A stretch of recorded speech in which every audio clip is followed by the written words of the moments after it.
Hi everybody, welcome to our video on godliness. My name is Micheyla. I'm Niki. And today we're just going to touch on some quick definitions about godliness, the root of the word, as well as connecting it with some readings and some videos.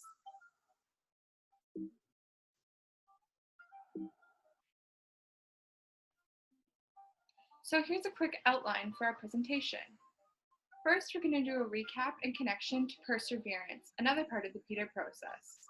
From there, we're going to talk about what is godliness, both in English and a Greek definition. Then we're going to talk about how it connects to Kaizen philosophy and the power of habit. From there, we're going to talk about godliness in the workplace as well as in a business context, and a reflection on the canon of Yao. Then we're going to talk about godliness connection to the Peter process, ending it all with the conclusion and some discussion questions. As a quick recap from the previous topic of perseverance, we will see how perseverance ties into godliness. Perseverance in our daily lives will tie into godliness in our daily life by making small, positive choices, which in the end will definitely make a difference. Therefore, in order to achieve a godly life, one would need to have perseverance.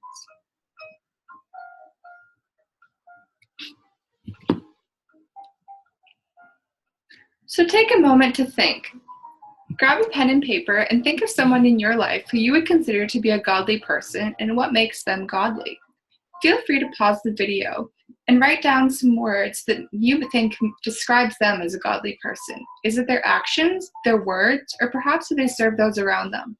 Once you have a person in mind and a list, come back to the video and compare this to the actual definition of godliness that we're going to talk about.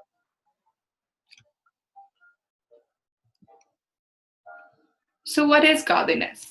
Now that you have your own definition, let's take a look at what the root and history of the word is.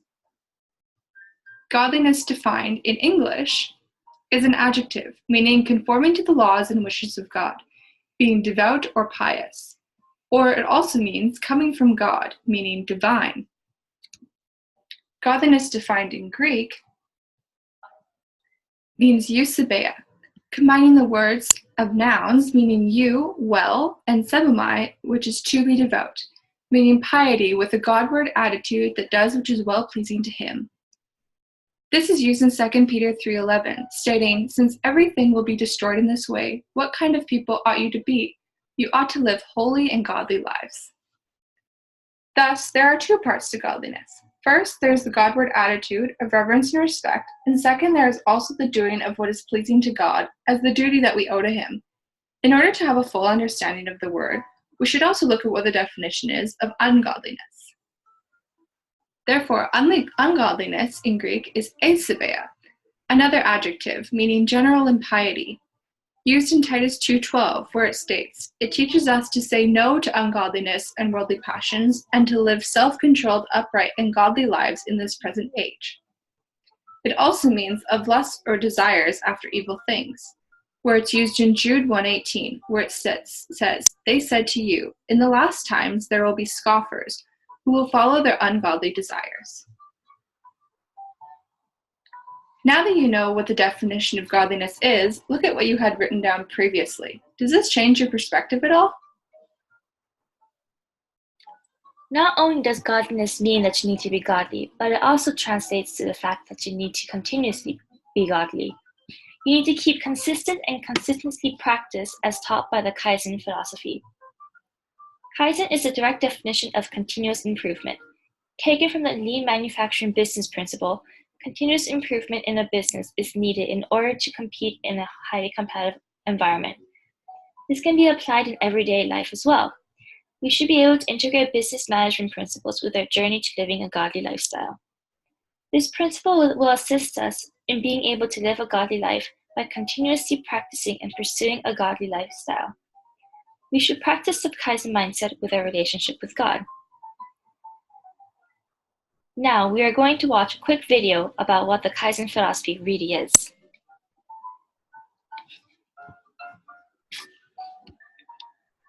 What is Kaizen? Kaizen means change for the better. It could be applied for problem solving, improve the standard. No process is perfect, and there is always room for improvement.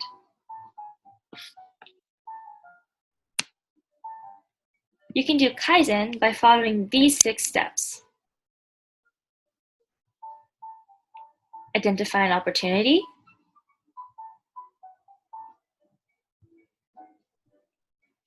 Observe the current situation. Explore new ideas involving people. Propose a new method and way to test it. Once approved, implement the method and track the results. Next, evaluate the new method and avoid to go back to the old habit. Kaizen is also about improving the knowledge of the people and the trust of the group. Kaizen is also a way of thinking. You need it for lean implementation. Like you need water for trees to grow. Less Kaizen culture, less possibilities of success for lean.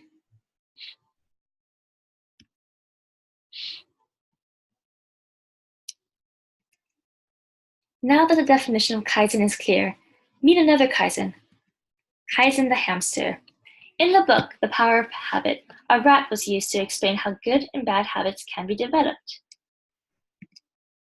We experimented this with Kaizen and his favorite food, a carrot. Now, Kaizen's main goal is to get to the carrot as soon as possible. At first, he was hesitant in even going into the maze. After a few tries, he was able to overcome this fear and step paw into the maze. His first attempt took 20 seconds to get to the carrot. Then the next time he took 16 seconds. Now, finally, on his 3rd try, he was able to get to the carrot in a mere 7 seconds. Now, this proves that with continuous practice, he knows exactly where the carrot is. In the end, he even identified the closest route to get to the carrot by avoiding obstacles that we placed by climbing over the cardboard walls instead of going around. At the end of the day, he left the maze with a carrot and being comfortable in going into the maze. Now, even though we are much more sophisticated than hamsters, this same principle can be applied in our walk with God as well. In order to live a godly life, we need to continuously take small steps, just like how Kaizen did.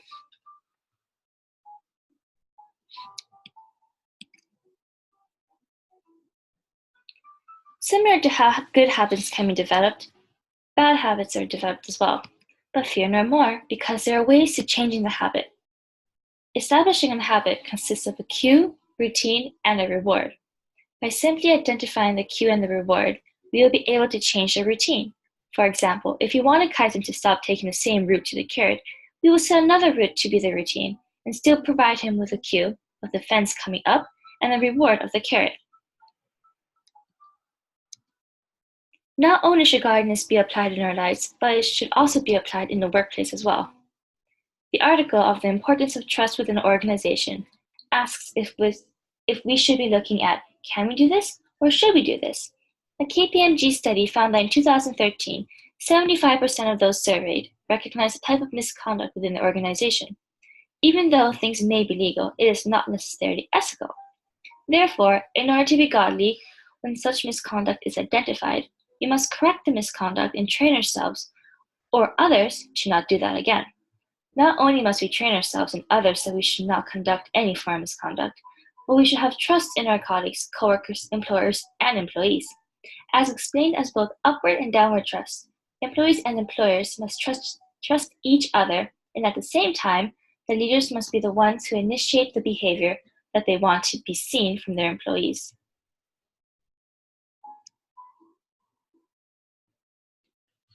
Now we're going to do a reflection on ethics and ethos, the buffering and amplifying effects of ethical behavior and virtuousness by Aaron Kaza, Brianna Barker, and Kim Cameron. This reading highlights the value of ethics and virtuousness, as well as making connections between scandal, change, and ethics and organizational performance. Looking at the continuum that it talks about in this study, there are 3 types of behavior. Unethical behavior, which is said to produce harm, violate principles, and does damage. ethical behavior, which is rule following in an absence of harm, and a step further is ethos, which is conditions that extend beyond the avoidance of harm or the maintenance of the status quo. Operating in high-velocity environments where rules and conditions changed constantly and did not provide a stable referent, people chose to create their own, and although their actions seemed unethical and harmful to some, within their own rationale that they had created for themselves, their actions made perfect sense. So ethos versus ethics, what's the difference? Ethics is to avoid doing harm. Ethos is the underlying standard of goodness that motivated the ethical rule. Overall, organizations that strive for ethos and with higher scores on virtue assessment significantly outperform organizations with low scores. Virtuous firms make more money, recover quickly and more fully from downsizing and other trauma, and also retain customers and employees more effectively. Further, they are also more creative and innovative. There's also a buffering effect. Individual virtuousness buffers against the dysfunction and illness, and similarly, organizational virtuousness buffers by contributing to the speed and effectiveness of recovery from setbacks.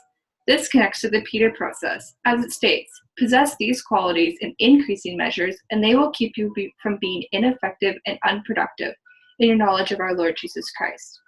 Striving for the Peter process and implementing it in our daily lives helps us buffer from being ineffective and unproductive in serving God. Now we're going to do a reflection on the canon of Yao. This short article gives us a different perspective from another worldview and is about the start of Confucianism.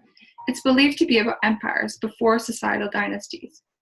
God has gifted us with this earth, and although we can never be godly, we can aim for godliness because we make sure we are taking care of his gift.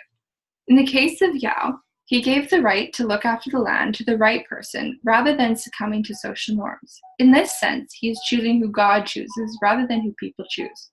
In order for the world to be shaped, we need to work with one another, just like how the brothers each had a designated task to do. This ties in with the fact that we need to trust one another, just like how trust is the underlying principle that will lead to a prosperous organizational culture.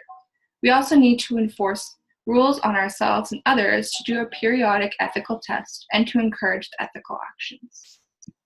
Connecting this to the Peter process, what does Peter say about godliness?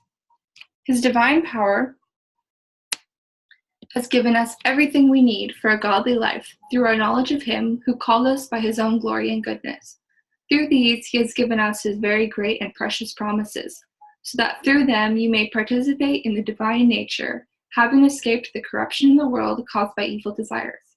For this very reason, make every effort to add to your faith goodness, and to goodness knowledge, and to knowledge self-control, and to self-control perseverance, and to perseverance godliness, and to godliness mutual affection, and to mutual affection love.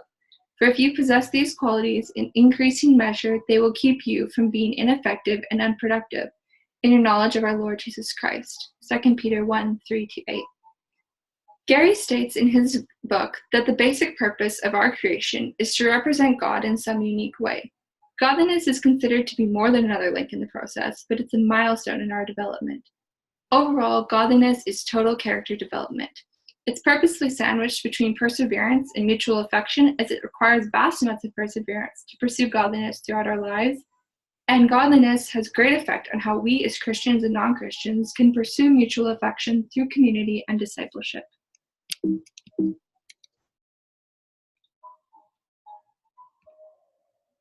In conclusion, godliness in Greek is eusebe, eu meaning well and sebomai meaning to be devout.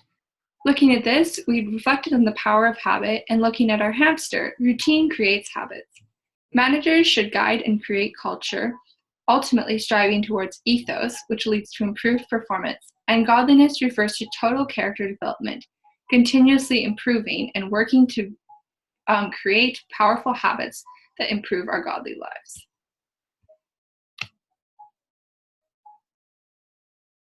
Now take a moment to reflect upon the following questions. Godliness requires continuous practice. Think of a personal experience that required you to form a habit, and how does this relate to the readings from The Power of Habit?